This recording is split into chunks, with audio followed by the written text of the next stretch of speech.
mau punya Allah begitu? Mau punya Tuhan begitu? Kalau kita baik pada dia, ngasih pahala. Kalau kita nggak baik sama dia, dia ngasih siksa. Percaya nggak ada Allah yang maha menyiksa? Bukankah Allah itu maha pengasih, maha penyayang? Tapi karena kita bodoh, di satu sisi kita mengatakan Allah itu Ar-Rahman Ar-Rahim. Di sisi lain kita diajarkan begitu, nerima juga. Karena kita dijajah oleh kebodohan kita sendiri. Jadi kenapa Anda sholat? Mengikuti perintah Allah. Dirubah aja dari tadi. Ya dirubah dari tadi sedikit. Tadi wajib, sekarang mengikuti perintah Allah. Itu juga jawabannya. Jarang saya mendapatkan jawaban, kenapa Anda sholat? Karena saya mencintai Allah. Kenapa Anda sholat? Karena saya butuh sholat.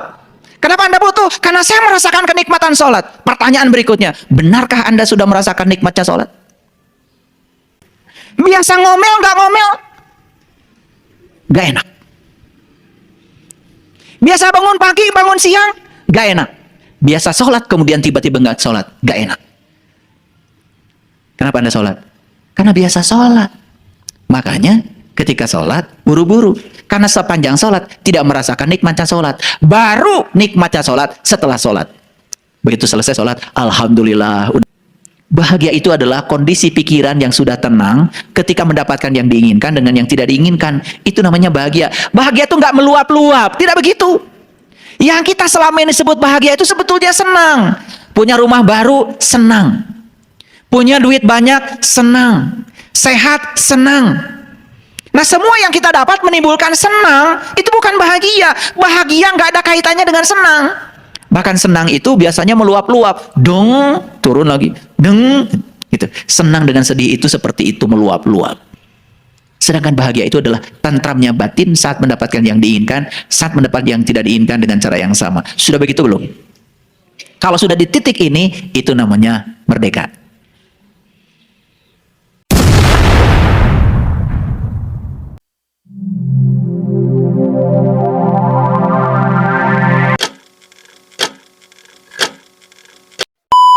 Buktikan.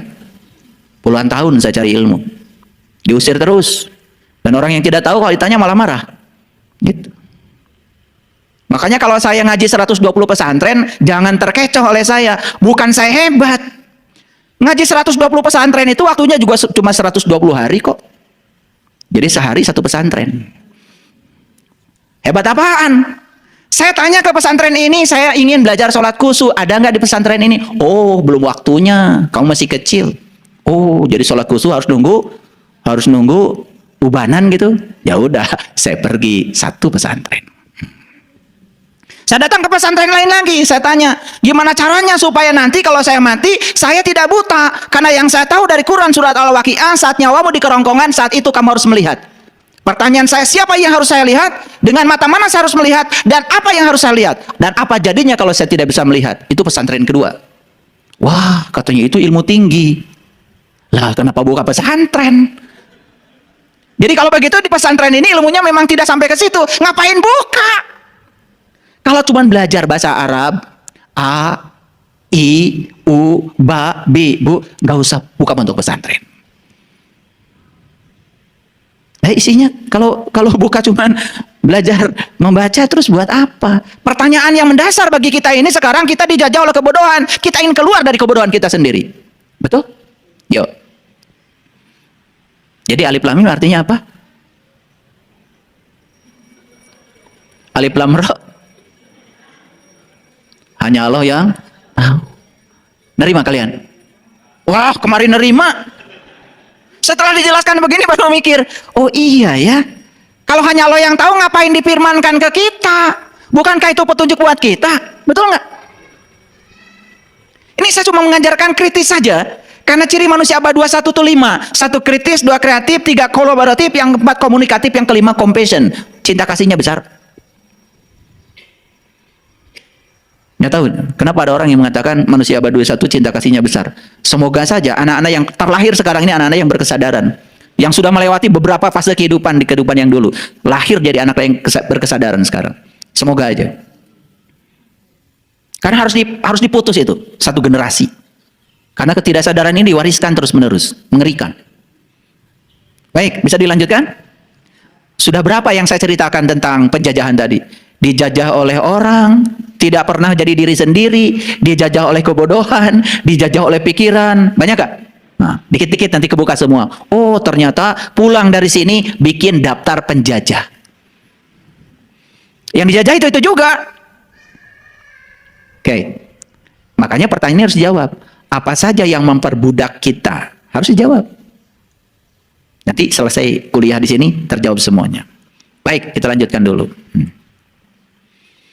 Para sahabat, terus apa gunanya kebebasan? Masih ingat gak dulu? Lihat saya semuanya. Dulu kan gadis semua kan sebelah sini. Waktu gadis kan pengen nikah. Saya mau nanya jujur nih, setelah nikah pengen apa? Hah? Sendiri pengen bersama. Setelah bersama, nyesel. Enakan sendiri. Itu kan angan-angan saja, karena nggak tahu ilmunya. Sendiri ya tidak belajar menerima perbedaan, karena sendiri. Begitu bersama, disaktu kasurkan dengan orang yang berbeda, mulai mikir.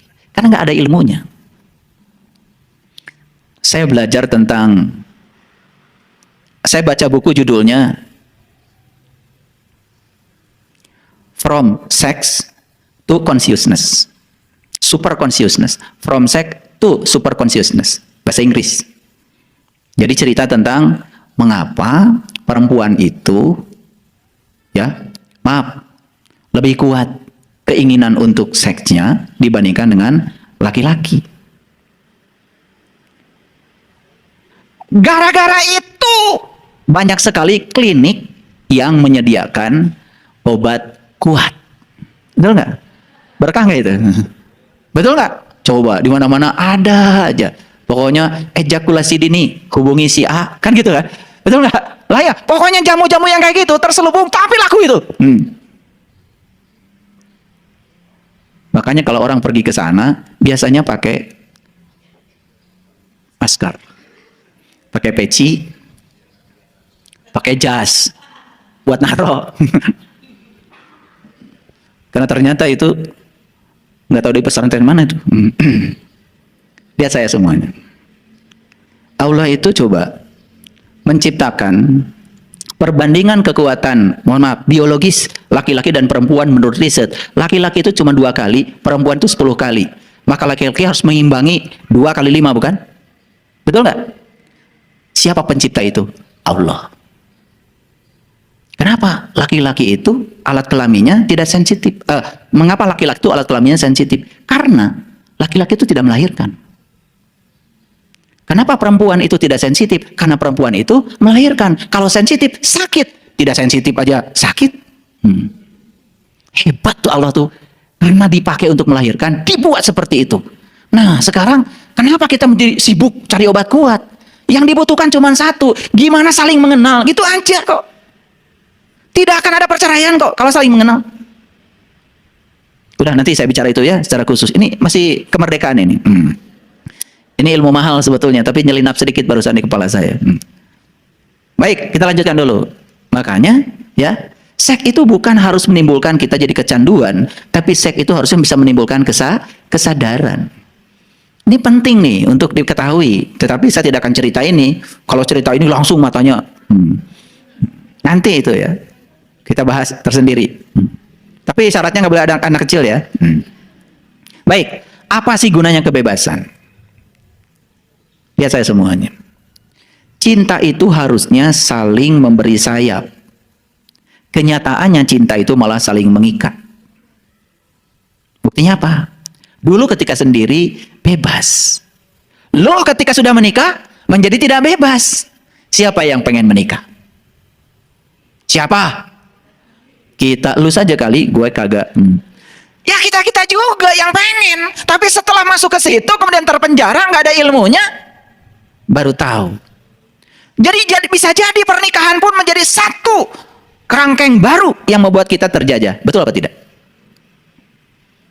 Makanya bagus ya kalau sebelum nikah itu belajar dulu ilmunya supaya tidak saling menjajah. Karena begitu masuk ke situ penjajahan terjadi.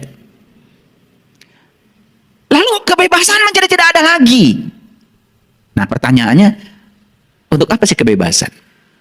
Kebebasan itulah yang akan membawa kita kepada tanggung jawab. Pertanyaannya apa tanggung jawab? Apakah tanggung jawab itu kewajiban? Tanggung jawab tidak sama dengan kewajiban. Ayo lihat saya semuanya. Kenapa kalian sholat? Saya bertanya semua orang yang sholat, jawabannya sama. Apa? Karena sholat adalah kewajiban. Oh, perintah Allah. Yuk kita lihat wajib itu apa definisinya. Wajib itu apa definisinya? Dilaksanakan dapat pahala. Kalau tidak dilaksanakan dapat siksa. Gitu? Jadi Allah saja disifati seperti sifatmu. Gak sopan tuh manusia. Kan yang punya sifat begitu kan kamu. Kalau orang baik sama kamu, kamu baik sama orang. Kalau orang tidak baik sama kamu, kamu dendam sama orang. Yang punya sifat itu kan elu. Mau punya Allah begitu? Mau punya Tuhan begitu? Kalau kita baik pada dia, ngasih pahala. Kalau kita nggak baik sama dia, dia ngasih siksa. Percaya nggak ada Allah yang maha menyiksa? Bukankah Allah itu maha pengasih? Maha penyayang?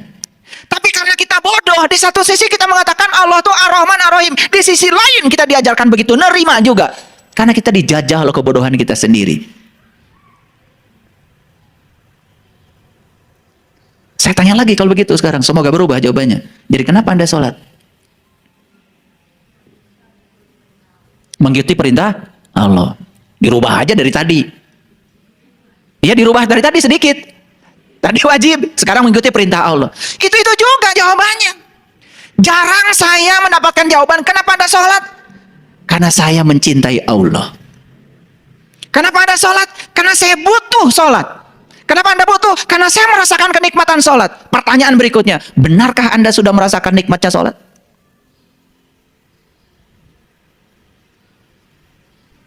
Yuk. Biasa ngomel, nggak ngomel? Gak enak.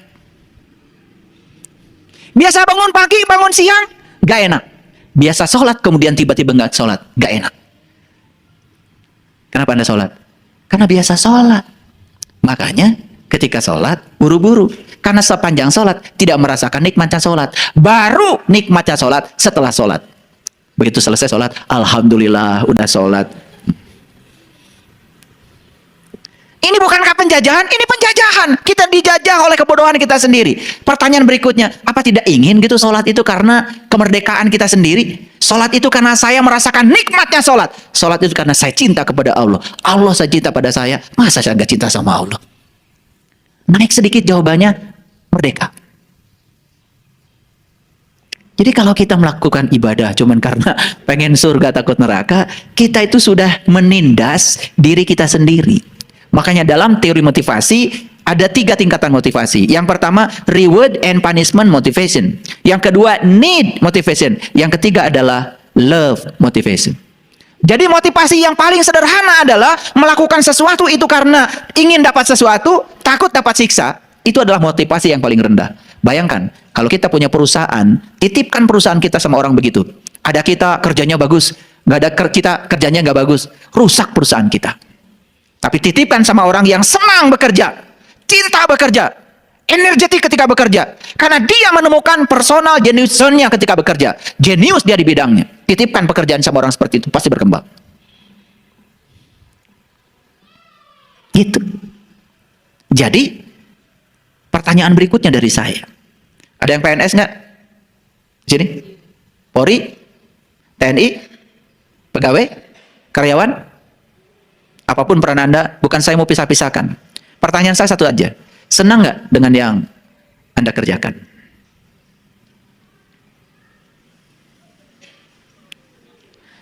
Begitu menghadapi hari Senin, Senin. Jadi bekerja dari Senin, Selasa, Rabu, Kamis, Jumat, dan perlu waktu Sabtu Minggu buat berlibur, dia sedang dijajah oleh dirinya sendiri. Orang kayak gini, kerja dimanapun tidak akan berkembang. Jadi seakan-akan Senin, Selasa, Rabu, Kamis, Jumat itu adalah saat dimana tidak bahagia dan perlu 2 hari untuk bahagia. Katanya berlibur. Saya tiap hari libur. Makanya susah cari saya. Karena tiap hari libur. Saya ngajar senang. Saya ngajar fisika, memang hobi saya fisika, senang. Saya ketemu mahasiswa, senang. Saya bekerja tidak cari uang. Karena uang itu nggak perlu dicari. Saya bekerja menjadi pelayan Allah. Bismillahirrahmanirrahim. Atas nama Allah yang Maha Pengasih dan Maha Penyayang. Saya bekerja karena saya sedang menjadi kepanjangan tangan Allah. Menyampaikan cinta kasih Allah lewat peran saya. Uang nggak usah dipikirin. Tiap tanggal 1 selalu ada. Ngapain dipikirin? Disitulah akan muncul namanya wa yarzuqu min haitsu la yahtasib. Rezeki dari arah yang kita tidak pernah menyangkanya. Paham? Oke, senang nggak jadi ibu rumah tangga? Senang masak? Senang nyapu? Senang nyuci? Senang? Kadang-kadang. Berarti ditindas ini oleh diri sendiri, nggak merdeka. Yang senang itu senang itu sambil nyanyi, ya nyanyi senang. Nah, saya kasih tahu, apapun yang kita kerjakan, kalau senang, berarti kita sudah merdeka. Kalau tidak senang, berarti tidak merdeka. Cari pekerjaan yang menyenangkan. Saya selalu ngasih tahu sama mahasiswa saya, kalau Anda tidak suka fisika, jangan belajar fisika. Saya lihat mahasiswa ya, kalau dikasih PR, semuanya berubah wajahnya itu. Menakutkan. Berarti dia tidak senang. Harusnya begitu dikasih PR, langsung nyalamin saya. Terima kasih Bapak, banyakin lagi PR-nya. Harus kan begitu. Betul nggak? Duh, subhanallah. Sebetulnya penjajahan-penjajahan yang semacam ini dalam kehidupan kita masih banyak. Terutama kita dijajah oleh keinginan-keinginan kita. Betul? Yes. Lanjut. Apa tanggung jawab itu? Perhatikan saya. Jadi sebetulnya tanggung jawab itu adalah kemampuan untuk bereaksi terhadap segala situasi. Ulangi. Tanggung jawab itu adalah kemampuan untuk bereaksi terhadap segala situasi. Itu namanya tanggung jawab. Tanggung jawab bukan kewajiban. Nah, kenapa kita perlu bebas, perlu merdeka? Karena reaksi kita terhadap situasi itu menentukan. Nah, orang yang belum merdeka, reaksinya selalu buruk terhadap situasi. Orang yang sudah merdeka, reaksinya selalu positif terhadap segala situasi, apapun situasinya. Yuk, sekarang saya tes. Pernah ke pasar? Lagi hari-hari begini ke pasar? Pernah? Saat pergi ke pasar, hari panas seperti ini. Tiba-tiba gerimis, bahkan hujan besar. Jujur ya? Berubah nggak perasaan kita? Jujur, jawab. Ngomel nggak? Pertama berubah perasaan, berikutnya ngomel. Duh, siang-siang gini hujan. Anda tidak merdeka. Karena Anda masih melekat pada keinginan Anda. Anda ingin hari itu panas. Ketika hujan, Anda tidak menerima. Anda tidak punya tanggung jawab. Reaksi Anda terhadap situasi buruk. Jadi, sebetulnya keseharian kita itu bisa dideteksi, bisa dilihat.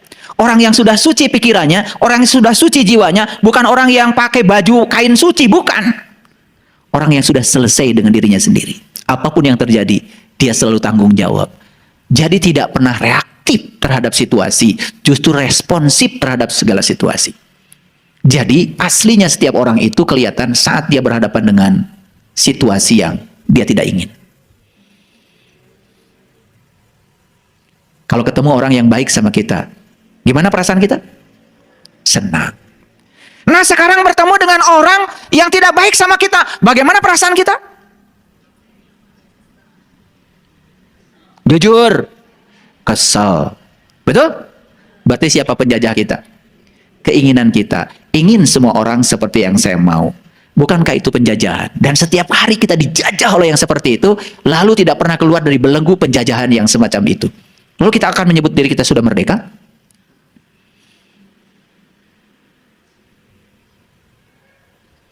Para sahabat,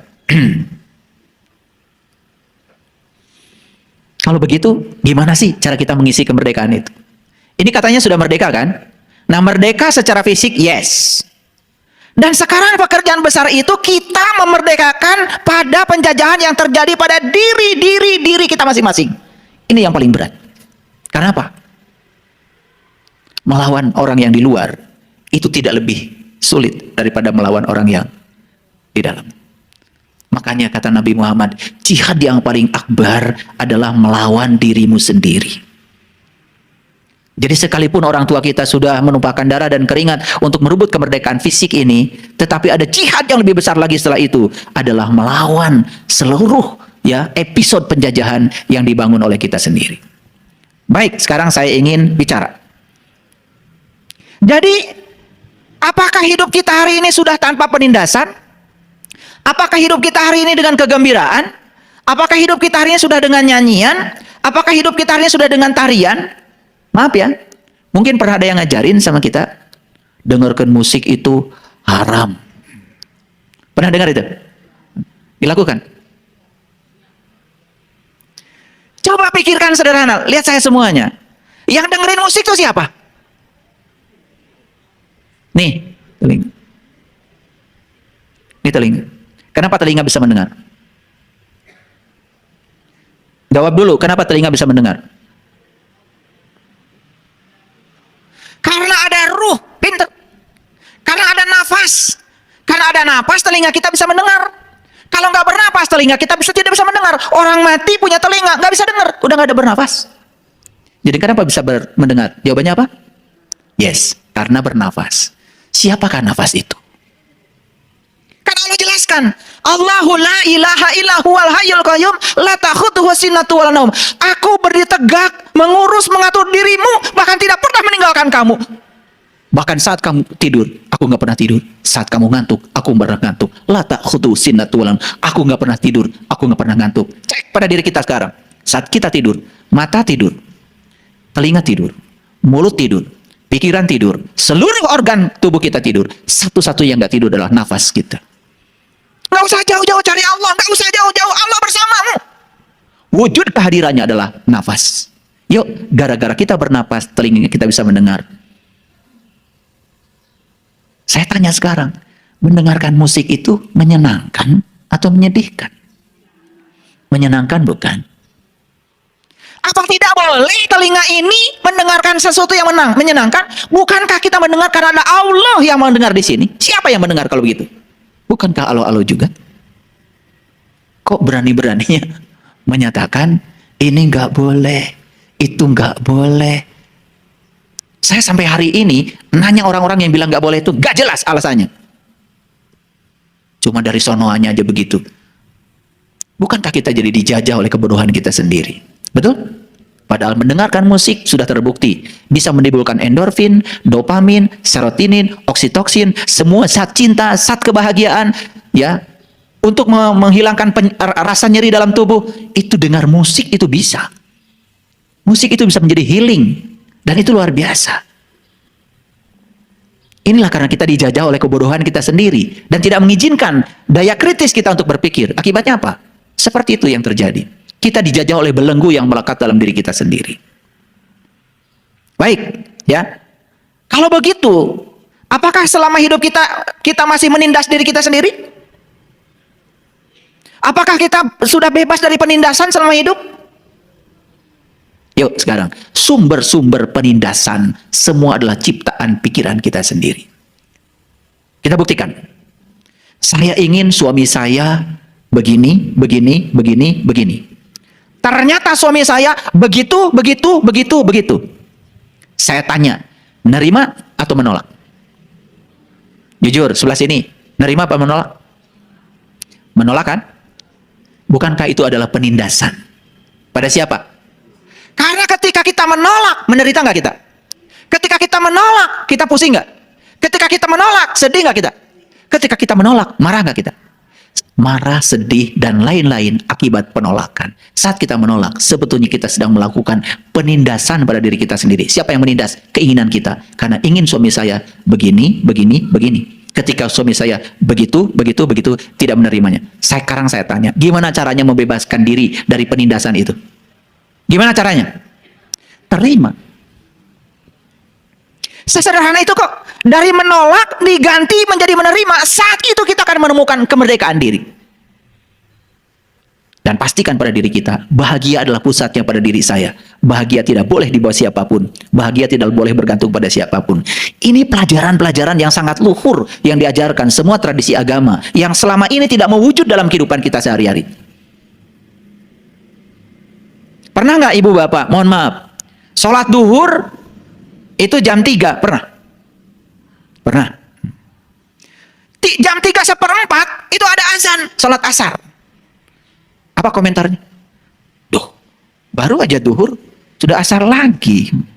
Bahagia nggak kedatangan waktu asar? Nggak bahagia. Penindasan itu. Penindasan bukan? Penindasan. Kenapa tertindas? Apakah Allah menindas kita dengan mewajibkan sholat? Atau kita tidak tahu ilmunya sholat? Karena kita tidak rindu pada sholat. Belum merasakan nikmatnya sholat. Begitu ada datang waktunya sholat, kita menjadi enggan. Bukankah itu penindasan? So, kalau saya uraikan, satu kata penindasan ini jadi banyak. Pertanyaan berikutnya, apakah hidup kita sudah penuh dengan kegembiraan? Tahu artinya gembira? Ya kalau nggak tahu jangan jawab. Gembira, ya, bahagia, bahasa lainnya, itu tidak sama dengan senang. Senang itu mendapat. Sedangkan bahagia itu justru melepas. Bahagia itu adalah kondisi pikiran yang sudah tenang ketika mendapatkan yang diinginkan dengan yang tidak diinginkan. Itu namanya bahagia. Bahagia itu nggak meluap-luap. Tidak begitu. Yang kita selama ini sebut bahagia itu sebetulnya senang. Punya rumah baru, senang. Punya duit banyak, senang. Sehat, senang. Nah semua yang kita dapat menimbulkan senang, itu bukan bahagia. Bahagia nggak ada kaitannya dengan senang. Bahkan senang itu biasanya meluap-luap, dong, turun lagi, deng, gitu. Senang dengan sedih itu seperti itu, meluap-luap. Sedangkan bahagia itu adalah tentramnya batin saat mendapatkan yang diinginkan, saat mendapat yang tidak diinginkan dengan cara yang sama. Sudah begitu belum? Kalau sudah di titik ini, itu namanya merdeka.